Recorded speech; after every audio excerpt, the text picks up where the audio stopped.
Welcome to the Golden Walleye Show. Your hosts, TJ and Bob, are fishing the 6th annual Golden Walleye Classic on Lesser Slave Lake in northern Alberta.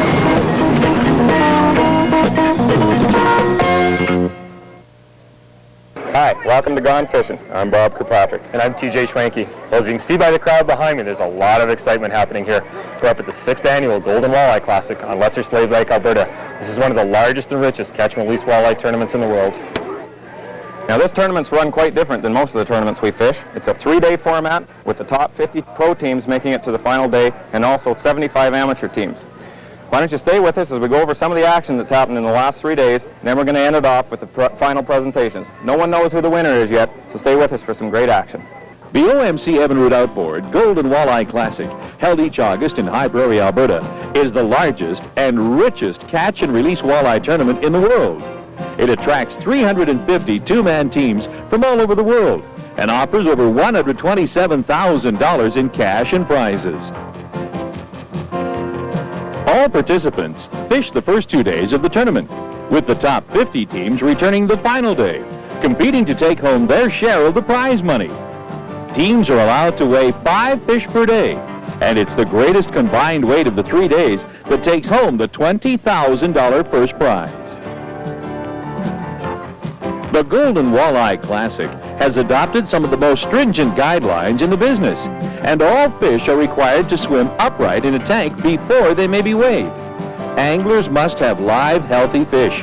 These measures have allowed the Golden to achieve an impressive live release rate of over 95%. But the Golden Walleye Classic is much more than just a walleye tournament. It's a week-long festival of events and activities geared toward the entire family. There are educational seminars by some of the top pros in the business. Yeah, no doubt it would then. Kids fishing competitions where youngsters compete for a host of prizes and awards. Native dancing by the talented members of the Gruard First Nation. Fireworks to cap off a week of festivities, and even a special non-pro fish-off for teams not placing in the top 50 after day 2. It's only through the support of the people and businesses in High Prairie that such an extravaganza is possible. Over 300 volunteers are needed each year just to run the tournament. Lesser Slave Lake is located 350 kilometers northwest of Edmonton, Alberta, and is one of the largest bodies of water in the province. This 1,160 square kilometer lake is home to over 15 species of fish, with walleye, northern pike, and yellow perch being the most sought after. Lesser Slave Lake is a shallow body of water with a maximum depth of 20 meters and an average of only 11. The lake is divided into 2 basins, with the west seeing the majority of angling pressure. It's also at this end where the OMC Evinrude Outboard Golden Walleye Classic is held. Angling for walleye in Lesser Slave Lake takes place on 2 main structural elements: expansive sand flats and fast-breaking slopes or cut banks. Popular locations include the flat at Shaw's Point, the cut bank, Andrews, Jussard Bars, Big Grassy, and Little Grassy. There is also a large untapped mid-lake fishery. Day 1 of the Golden Walleye Classic starts early, with all of the teams full of anticipation, each feeling they have the secret spot to win the tournament. All boats must first pass inspection before they're allowed to proceed to the starting area. The boats are then started in numerical order. Once they get by the start boat, anglers push down the throttle and the high-powered outboards roar down the lake. Now, it's only 9:30. We got off to a terrific start out here. We got out here and got our 5 fish before 8 o'clock. We've been upgrading ever since. We probably culled half a dozen fish, 8 to 10 fish anyway. And we're trying to estimate at the start of the day what it would take to make the cut. And we feel that we're thinking 15 pounds a day might make it, or would make it. Unless things change, I think we're sitting pretty good. We've got 14 pounds and 8 hours to fish. Now, I think when we first got here this morning, the fish were coming out of deep water up onto this shelf to feed. It's 30 feet slowly, comes up quite a steep bank coming right up to 16 feet on this point, and the fish were coming up to feed. Now, I noticed some of the fish that were caught earlier this morning, even out of 12 and 16 feet of water, were really full of air, so obviously they'd just come up out of the deep water.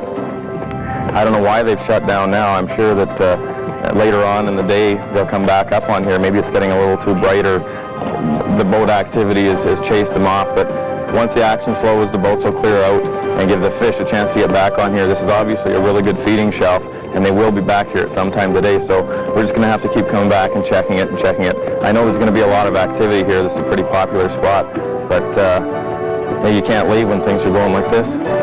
Now, the technique we're using is the same that's won the gold in the last 4 or 5 years. We're pulling blades behind bottom bouncers.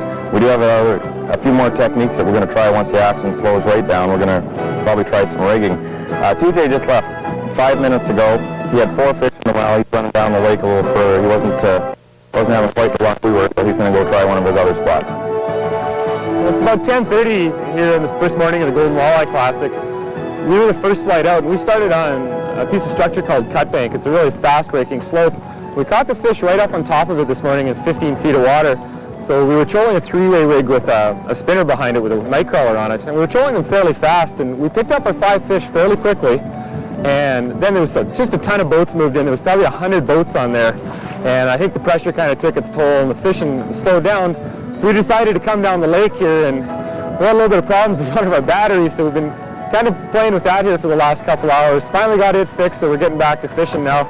We got about a 3.5 pounder in the well, which is a nice fish. The rest are all about 2 pounds, so we've got decent weight.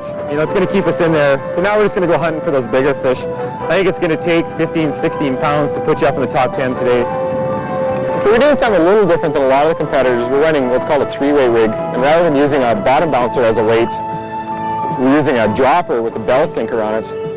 And the advantage that gives us is we run our weight just off the bottom, and it's not very snaggy here. There's a few rocks, but it's not too bad. And by keeping our weight just off the bottom, I think it makes a little less disturbance down there. And the fish are right sucked tight to the bottom. They're not super turned on. I think often that bouncer going by and dragging up the bottom will often spook them away. Whereas this system, the weight just goes over their head, but we got a 10-foot leader behind that, so that spinner actually drops down to them, and it's right on their level. So what we're doing is just letting the rod tip back every once in a while to make sure the weight's just a couple inches off the bottom. And it seems to be working pretty good for us. It's worked really good in pre-fish, and we've got some nice fish today. I've got Rick Sparuk and Lori Taylor from Winnipeg. They're 2 of the top tournament anglers around. Rick, right now you guys are leading. I know there's several boats left to weigh, but you pulled a fantastic weight today. Yeah, we had a good day. We got 19.6 pounds for our 5 fish. We had a great morning, and the first couple of fish that came in were nice size, and it took the pressure weight off, and then we just filled in with decent slots. So we're happy. We're happy with the day. And you finished early. You weighed in early. Well, we were probably done in at 10:30, I guess, with 15.5 pounds and 2.5 in the live well. Went back out there, caught 3:14. Came in early. We couldn't do much more. Didn't want to burn our spot. Well, you must have a great spot. Obviously, there's not a lot of other boats on. No, there's not a lot of other boats, and it didn't make sense for us to stay there and catch a bunch of 3-pound fish that weren't better than the 3:14. I mean, we'll definitely need those, if not tomorrow, then the next day. So we said, let's just get out of our spot. We gambled. We weighed in a 3-pound fish early, but this is a 3-day event as far as we're concerned. And if you burn all your good fish on the first day, you might not have them there. So we left early, and right now we're leading, but we're just happy to be up in the top field somewhere, because at the end of the 3 days, that's when it'll really tell. We'll be right back with more Golden Walleye Classic action. Second day here at the Golden Walleye Classic, and we were in the third flight of boats out today, so we got out a little bit later.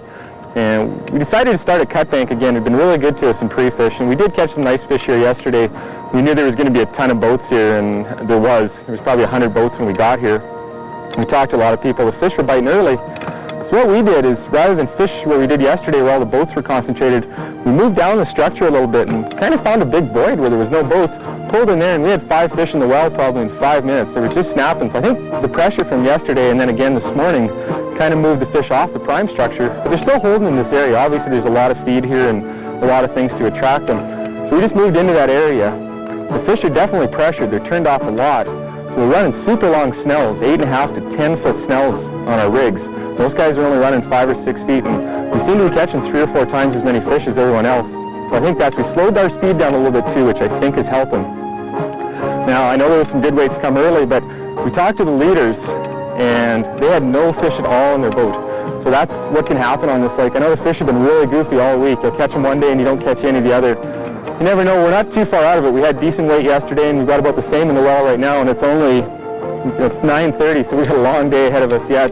It's looking pretty good. I'm pretty confident we're going to make the top 50 and make the cut into day 3 for sure. There's another one. Now, there's still a lot of people back here jigging, anchored and jigging in the 28, 30 foot stuff. And for some reason, Doug and I just couldn't get it going. We're using the same thing as everyone else, and we just couldn't get it going. I got him, he's small. Couldn't get anything going on. It's just one of those days. So we decided to come back and do what's got us this far both days of the tournament. We've been pulling blades and buying bottom bouncers. That's what's caught us all our fish. That's what got us our 3 bigger fish today. And figure, well, it's already been successful. Let's stick with it. We've got 2 hours left, and we're probably going to stick with bouncers and blades. We're going to work the areas that we worked earlier today where we had some success and kind of head back towards Shaw's Point. We've got one more spot halfway home. We're going to hit that. Hopefully we'll be able to pick up another fish or 2, but the jig bite just wasn't on for us, so back to what works. We had quite a better day today than we did yesterday. We got about 14, maybe a little more weight than out in the well, which sounds like a really good weight through today. A lot of people had trouble even catching 5 fish, and those that did sounded quite a bit smaller. So I'm pretty confident we'll make it into the cut for the top 50 tomorrow and fish for the $20,000 first prize. The fish were a little funny today. They were kind of scattered all over. But once we got our 5 fish in the well, we went hunting for some bigger fish on the big scattered flats and picked up some nice fish. We got one close to 4, and our smallest fish is about 2.5, so we got good average fish. And I think we figured out a few things today, and we found a couple of new spots, so hopefully they'll hold tomorrow. We're going to kind of go with the same game plan, start at cut bank. There's a lot of pressure there, but there's a lot of fish, and it seems the fish go early really good.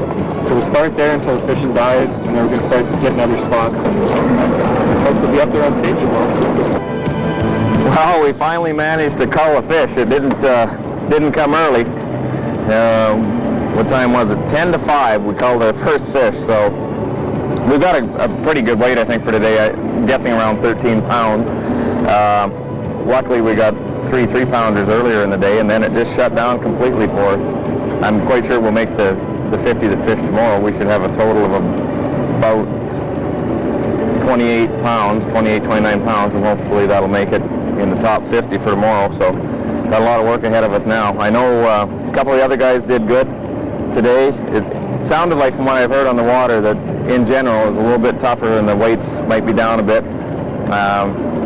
We talked to Rick Spruik on the water before we came in, and it sounded like he pulled some pretty good weight again today, and I wouldn't be surprised to see him still in the lead.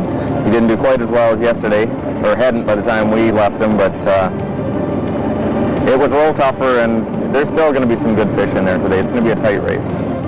Started out thinking that the weather had held, the wind was about the same, and our fish should be where we left them. But unfortunately, we were last flight today, and by the time we got out there, whatever bite was on was just about done. So our spot wasn't going, and we were really disappointed. We fished hard till almost 11 o'clock and just couldn't buy a fish. We went to a backup spot that we had, but there again, being last flight out, it had been worked over pretty good. We couldn't pick up anything, and of course, in a tournament of this size, it leads to frustration, and you start second-guessing yourself. But we just calmed each other down and went back to our pattern, stuck it out, the fish started to come. They were slow, a lot slower than we wanted them to, but we started with a 3.5 pounder and a couple of high 2s, and we got our momentum back and got back in our game, and ended up, I think, just about 14 pounds for the day. So it's not the biggest weight of day 2, but it certainly held us in there. I know we'll make the cut and probably be still up in the top 5 or 10. So we're happy with the day. Well, it's all come down to the final 100 anglers.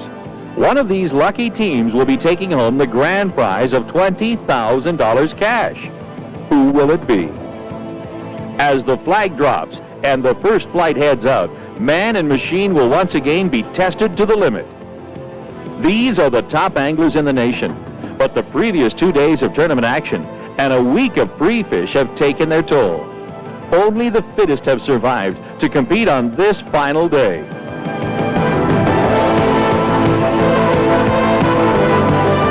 But this is no time to look back. Both anglers and equipment must be prepared for this, the final day of the Golden Walleye Classic. Only one team will emerge as champions.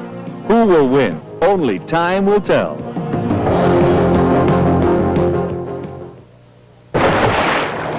Well, it's the third day here at the Golden Walleye Classic, and things have really changed. The wind blew up pretty good out of the east this morning, and we fished a lot of east winds here all week, and our fishing stayed pretty consistent, but boy, the fish are tough this morning. We stopped on Cut Bank where we started the last 2 days, and hardly saw any fish at all caught, and the ones we did see caught were 10 to 12 inches. So I don't know, we pulled one out of there, we come on down to Andrews here, caught one. 9:30, we've only got 2 fish in the well. This has never happened, but talking to a lot of boats, those 2 fish might look pretty good by the end of the day. I think we'll catch our 5. We're just going to hang in here and see what we can do.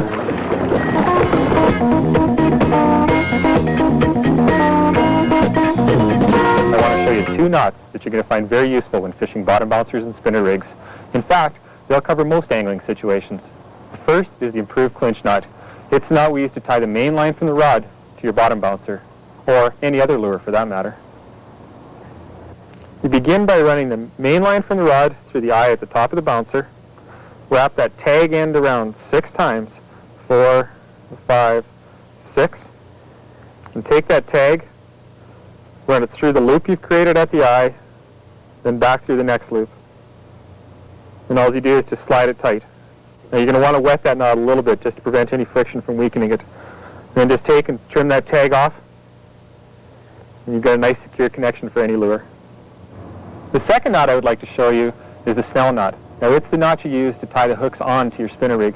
And you use it instead of the improved clinch knot because it helps pull those hooks a little bit straighter.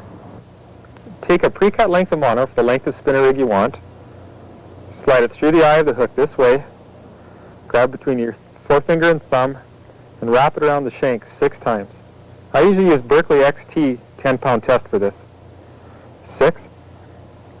And just take that long tag end, run it back through the eye this direction.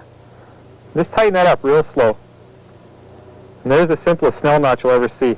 Just take and trim that tag end, not too short. To add a second hook to your rig, take the long end from the leader, run it through the hook this direction. Now I usually leave about 4 to 6 inches between the 2 hooks, depending on the length of the crawler I'm using. Take that long end, wrap it around the shank 6 times, just like we did on the other hook. And take that long end, and just bring it back through the eye of the hook that direction. Tighten it up slowly, and there you have a 2-hook crawler harness. To say they're having a good year would be an understatement. Your winners of the 1994 Golden Walleye Classic. They had a weight of 46.95 pounds. Ladies and gentlemen, it's team number 383, Rick Farouk and Lori Taylor out of Winnipeg.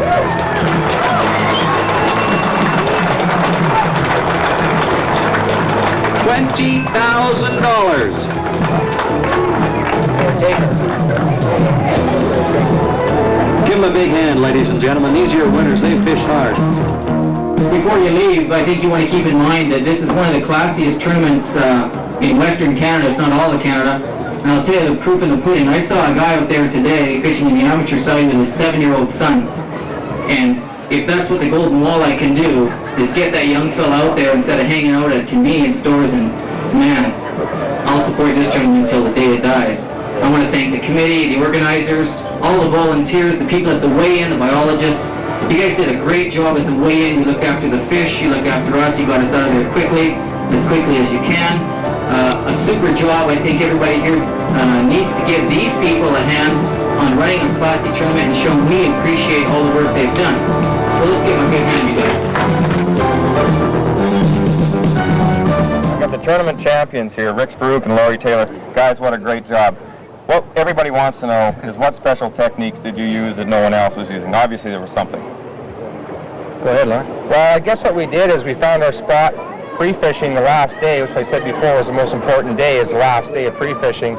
And we stuck with it, and we found the fish on the edge of the cabbage weeds, and we just stayed there and kept doing it and kept doing it and kept doing it until today. And we went there and we caught 3 fish, but they weren't that big, so we thought we better move. So we went across the lake to another spot that we fished at in pre-fishing a couple days before, and the fish were still there. We got 2 3-pounders, double header in a row, and that was unbelievable. It was, I couldn't believe it. Rick, is there anything else? Like I know you're using bouncers and blades. Are we using long snells, short snells, or what was the key? That didn't make a difference. Guys were using 6-foot snells, 8-foot snells, 10-foot snells. We had 2 patterns. We had a shallow pattern, a weed pattern, and we had a deep brake line pattern. I never touched the brake line pattern until today. Just didn't need it. Our weed pattern stayed so good for us that we didn't need it. Like Laurie said, it died today, so we had to go to it. But the key on the weed pattern, especially in the day like yesterday when there was no wind, is I had the cabbage here and I was here. And if you didn't bite cabbage with the corner of the boat, out there, and that was a mistake a lot of guys made, is they were too far out working the secondary brake, and I stuck my boat on the cabbage edge, and in fact I sight fished it. Because if you waited for it to show up on your locator, you were already too thick in it and your bouncer was tangled. So I actually stood up as high as I could and I sight fished the cabbage and worked my tiller in and out of the inside-outside pockets and sight fished it on my inside and I fished the outside. And every time I swung it around one point that we had going, well, he had a 314 and 465. Well, they were on that cabbage. So. You guys put 3 great days together, and congratulations again to both of you. Appreciate it. You did a super job. Thanks very much, Bob.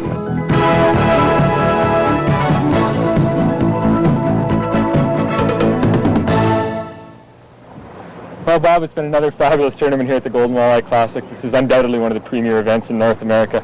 Russ and I had a little bit of a tough day today. We got a 5-pounder early, but only put another 5 pounds with the rest of our 4 fish. We ended up in 33rd place, which I think is pretty good still for a tournament of this size and magnitude and the quality of anglers that are here. I was fortunate enough to end up in 19th place. For some reason, this tournament has been good to me for the last 5 years, and I couldn't believe the weather. I mean, when you fish the Golden, you've got to be prepared for everything. We sure had a great time, and when the tournament's on next year, we're going to be here. Make sure you join us next time on Gone Fishing.